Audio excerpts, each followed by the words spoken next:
So my father died of a sudden heart attack. My mother-in-law, liver cancer. My mother-in-law, breast cancer. My father-in-law starting to show signs of early dementia. But what if I told you all four of these, and even my friend's mom's MS, and my mother-in-law's mini strokes that she had before she got sick, are all connected to one correctable, fixable disease process. Hi, I'm Jenny Hayes, and after seeing hundreds of people get sick and die in my career, I ended up sick myself, and I fixed it. And now it's my life's work to help others do the same. So back to our discussion. What was the fixable disease process? That, by the way, is actually suspected to be responsible for most diseases of this modern world. If you know me, you've guessed it. Insulin resistance.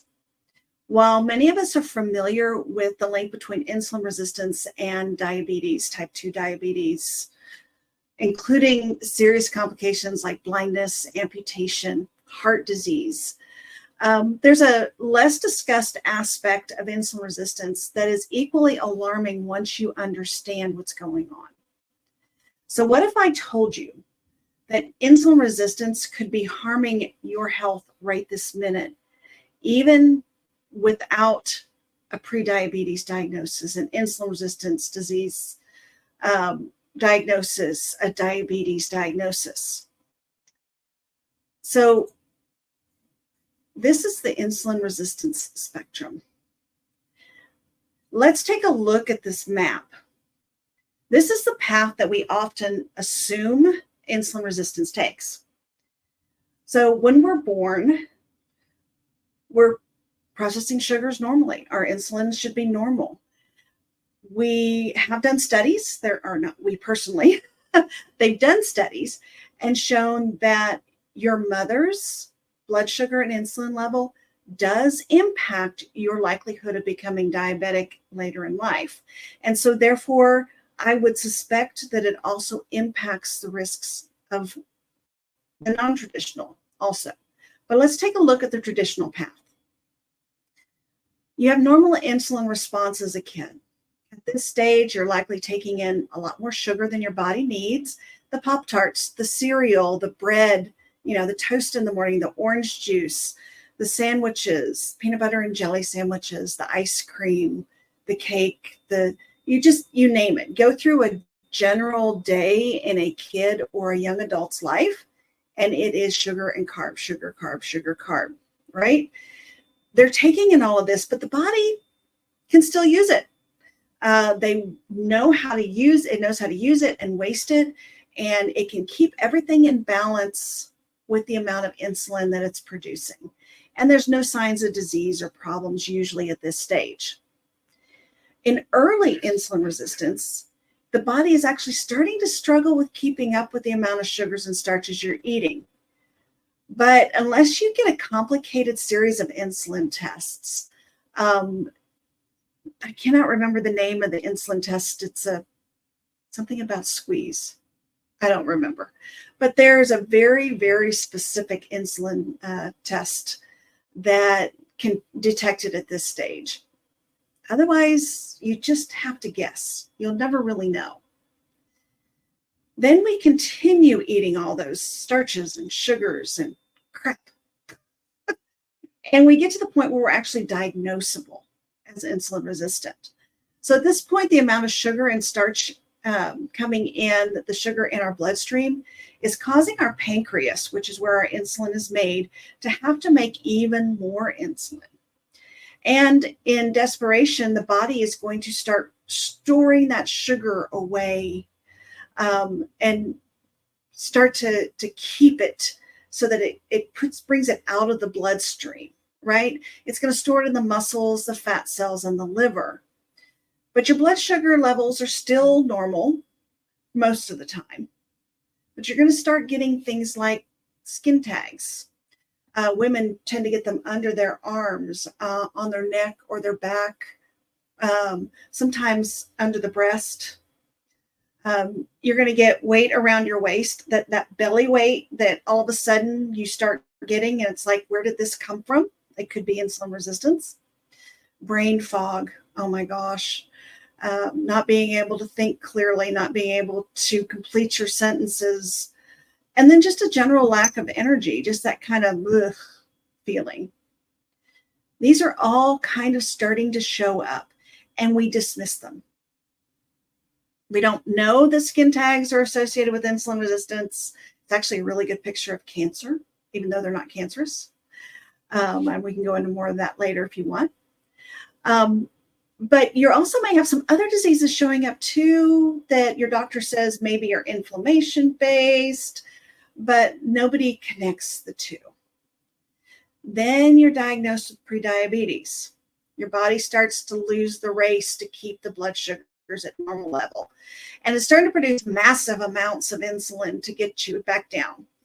Your A1C is starting to rise. Your symptoms are increasing, and you may at this point be looking at things like fatty liver, high blood pressure, metabolic syndrome, high cholesterol, things that are normal kind of sequelae is what they call it with prediabetes. So things that are kind of associated at that same bridge point.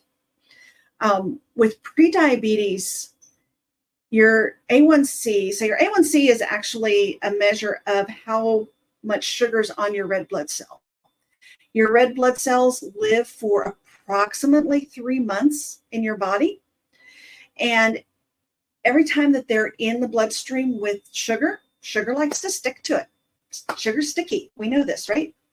And so the A1C is a picture of how much sugar is on that blood cell. And so you can get an approximate average of your blood sugar.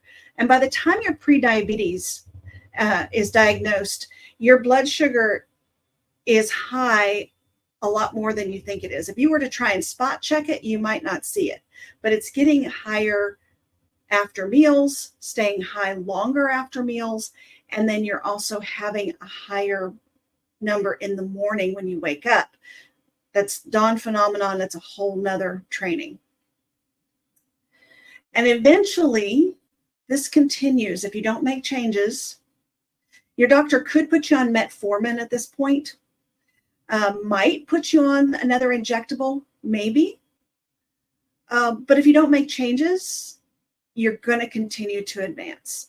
So eventually, this is going to become type 2 diabetes if you maintain this normal path. At the level of type 2 diabetes, the pancreas can no longer keep up. It's not going to make enough insulin to be able to force the sugar into the cells to get it out of your blood. And so your blood sugar is going to test high. Your A1C is going to test high. Your fasting blood sugar is going to test high. Okay. This may be the first time that your doctor puts you on metformin. It may be that we introduce those injectables at this point. It's becoming more fluid between the two as the doctors are recognizing that prediabetes, some doctors are recognizing prediabetes is basically early diabetes and they need to get a hold of it. But not all doctors will. Some of them will absolutely not. And then at this point, the next step is insulin resistance or is insulin dependence. And when you are insulin dependent, your pancreas has just given up the fight. It has said, I can't keep up. I'm going to keep trying. I'm going to keep pushing this insulin out until my cells just give up. Now, as long as the cells have not died,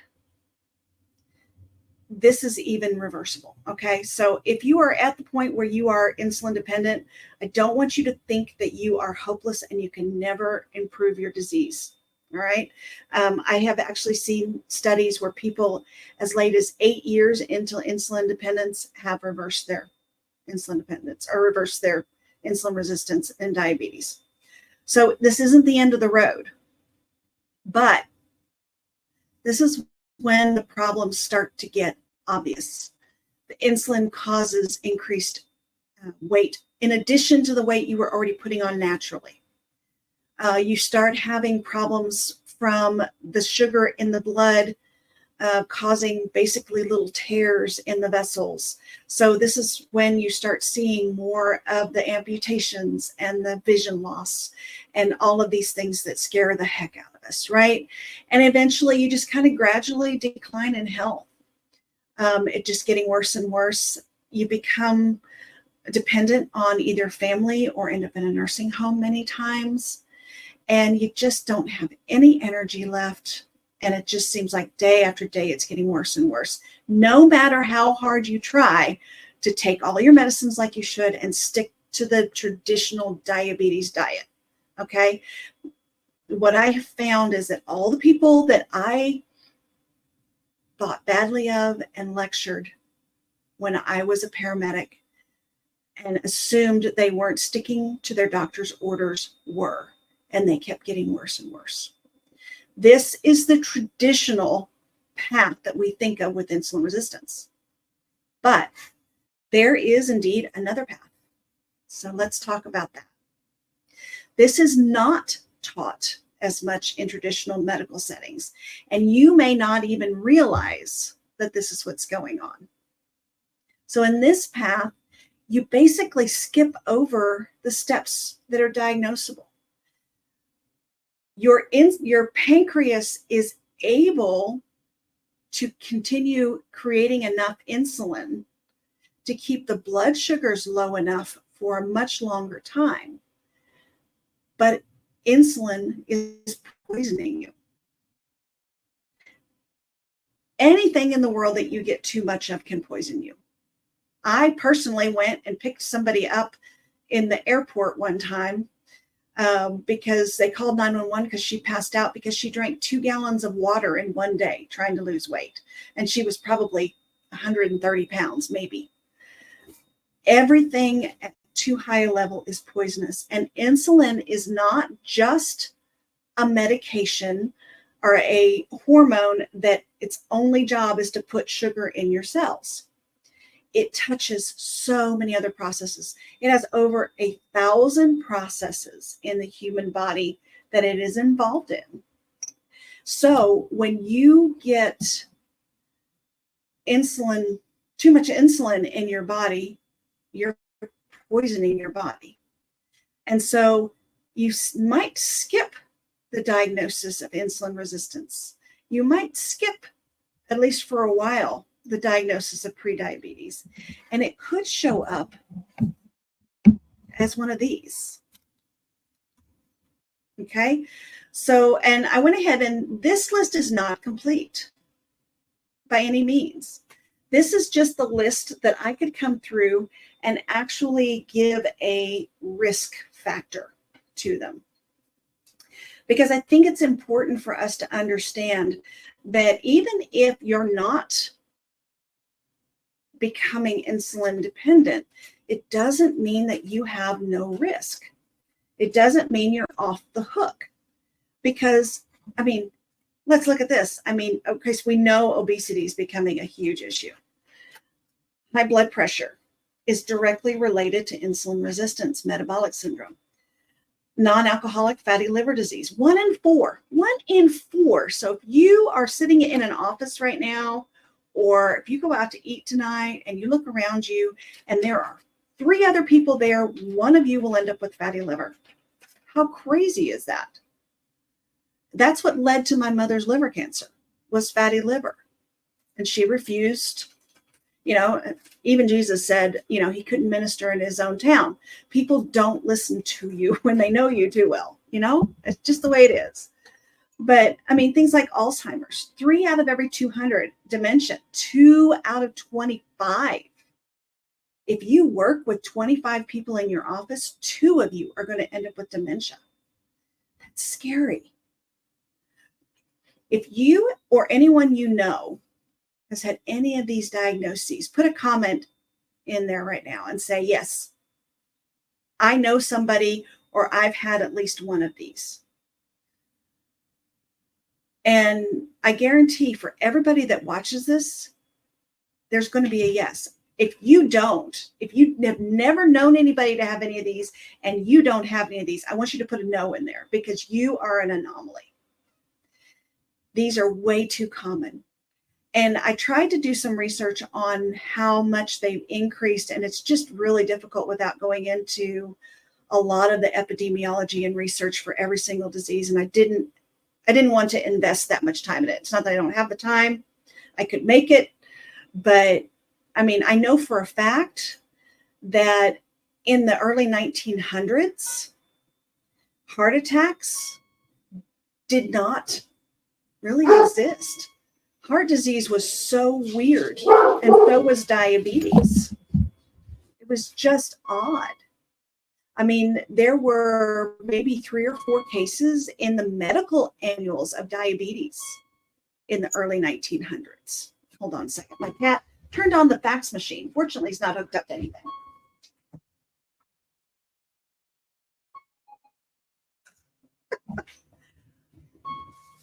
Oh, I have 2 new kittens, making life interesting.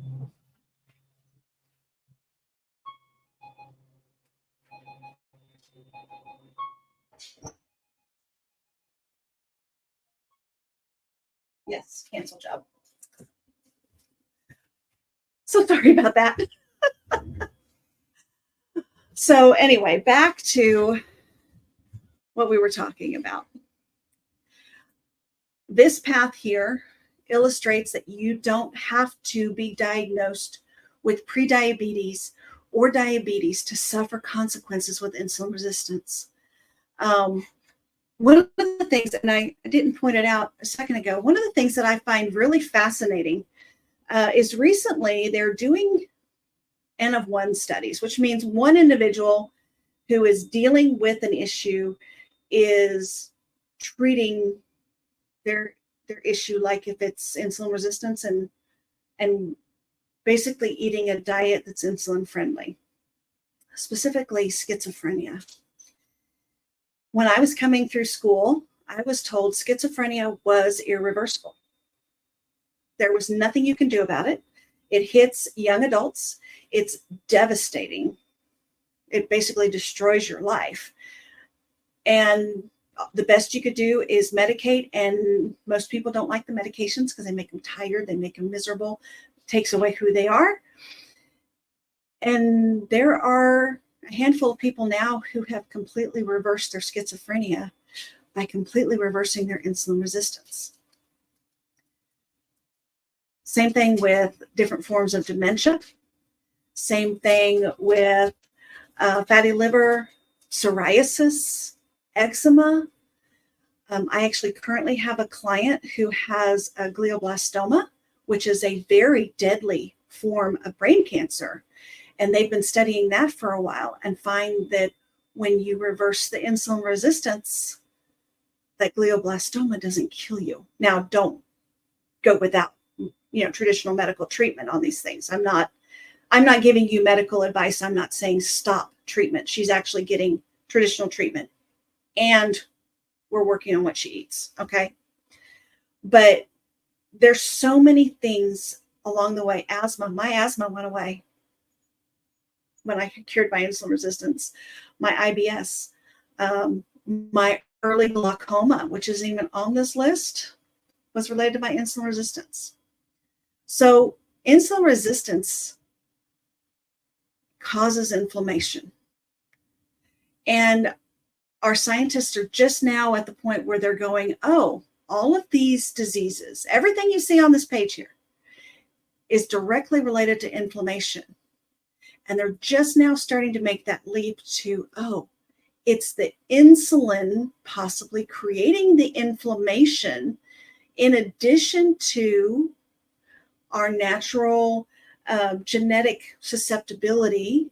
Maybe there's some pollution coming in, making it worse, some stress. There's some other factors. But if we can have one factor that we can control, what can we do?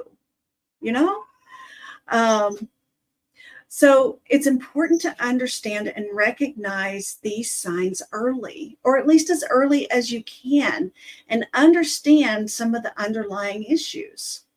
So what can you do? What are your options? All right. Maybe you have one of these diagnoses, something else that is going on in your body. Or maybe you just, don't want to get diabetes type 2 or Alzheimer's or chronic fatigue, cancer. Again, I'm going to say this is not medical advice. This is education.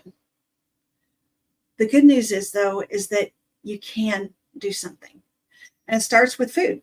And if you know me, you knew I was going to say that, because I honestly believe that what we put in our bodies makes a difference. In computer world, they say, trash in, trash out, or at least they used to. I don't know that they do anymore, showing my age here.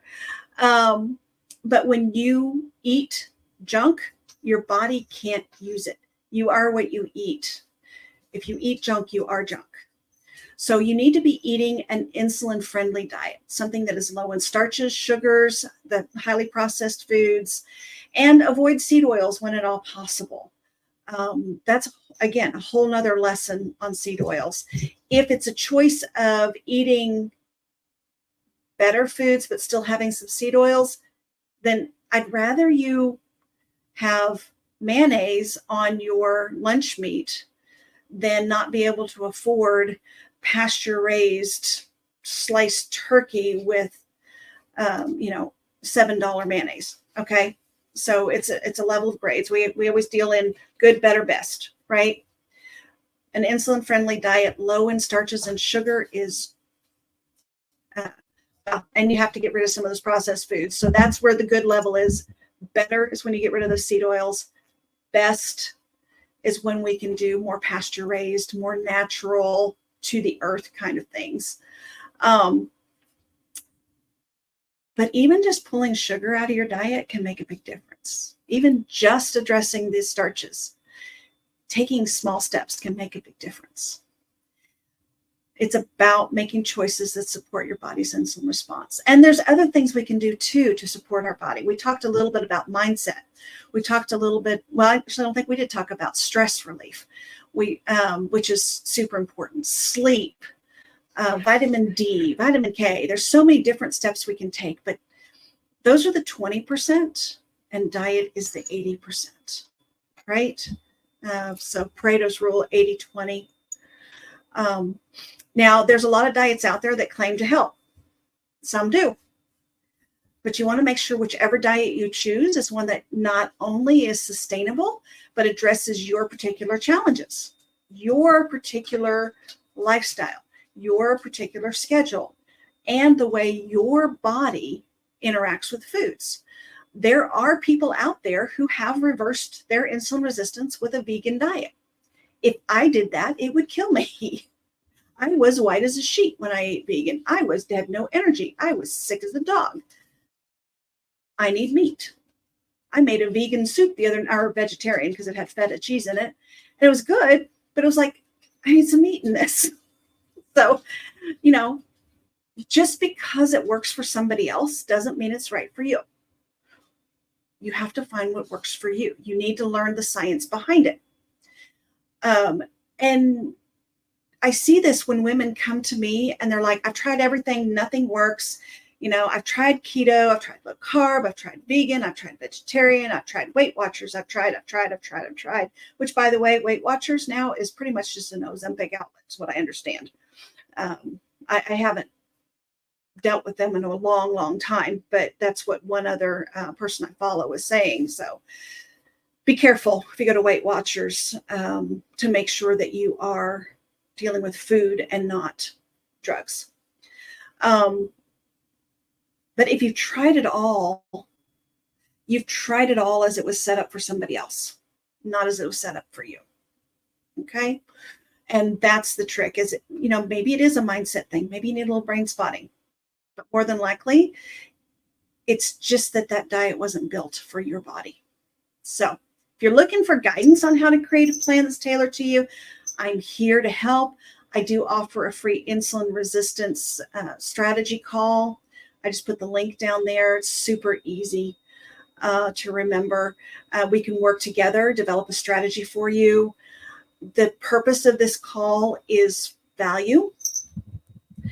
And then if you get the value and want to talk about whether or not, we can work together, then we can deal with that. But I truly want to give you value on this call. So if you need help developing your strategy, go ahead and book a call with me.